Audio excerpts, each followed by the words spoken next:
తను ధైర్యంగా ఉన్నాడు, మీరు ధైర్యంగా ఉంటే వాడు ధైర్యంగా ఉంటాడు. అర్థమైందా? మరి ఇంకే ఇద్దరు ఆడపిల్లలు ఉన్నారు కదా.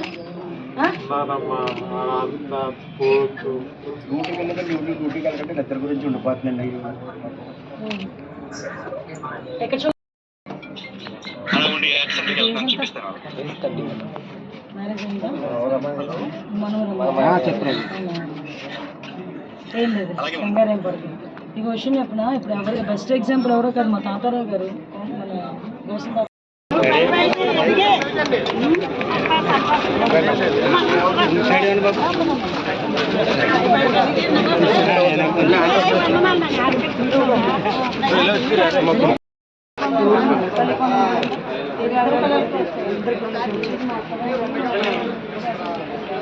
మెత్తగారు అంతేనా? నలుగురు అన్నదమ్ములు ఈ కాకుండా నలుగురు అన్నదమ్ములు ఎవరికారు ఉన్నారు.